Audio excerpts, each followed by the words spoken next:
Chapter 9. Grandpa Joe Takes a Gamble. The next day, when Charlie came home from school and went in to see his grandparents, he found that only Grandpa Joe was awake. The other three were all snoring loudly. "Shh," whispered Grandpa Joe, and he beckoned Charlie to come closer. Charlie tiptoed over and stood beside the bed.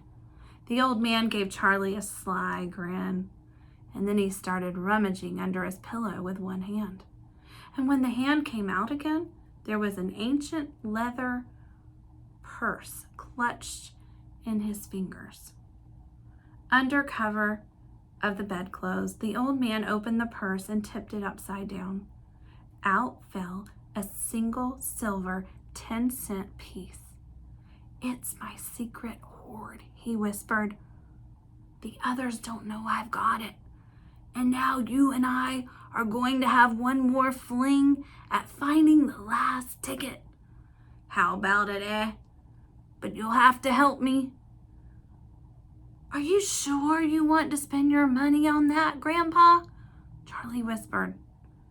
"Of course I'm sure," spluttered the old man excitedly. "Don't stand there arguing. I'm just as crazy as you are to find that ticket. Here, take the money and run down the street to the nearest store and buy the first Wonka candy bar you see and bring it straight back to me, and we'll open it together." Charlie took the little silver coin and slipped quickly out of the room. In 5 minutes, he was back. "Have you got it?" whispered Grandpa Joe, his eyes shining with excitement. Charlie nodded and held out the bar of candy. Wonka's Nutty Crunch Surprise is set on the wrapper. "Good," the old man whispered, sitting up in the bed and rubbing his hands.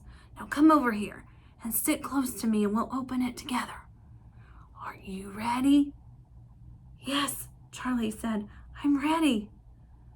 "All right, you tear off the first bit." "No," Charlie said. You paid for it. You do it all." The old man's fingers were trembling most terribly as they fumbled with the candy bar. "We don't have a hope, really," he whispered, giggling a bit. "You do know we don't have a hope, don't you?" "Yes," Charlie said, "I know that." They looked at each other and both started giggling nervously. "Mind you," said Grandpa Joe, "there is just that tiny chance that might be the one. Don't you agree?" "Yes," Charlie said, "of course.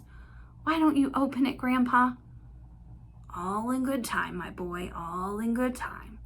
Which end do you think I ought to open first?" "That corner, the one furthest from you.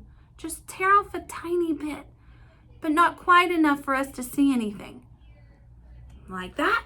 said the old man. "Yes, now a little bit more." "You finish it," said Grandpa Joe. "I'm too nervous." "No, Grandpa, you must do it yourself." "Very well then, here goes." He tore off the wrapper.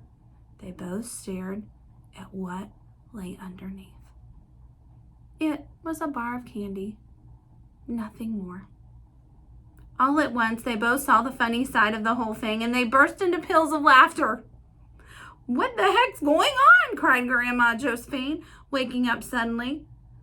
"Oh, nothing," said Grandpa. "You go on back to sleep."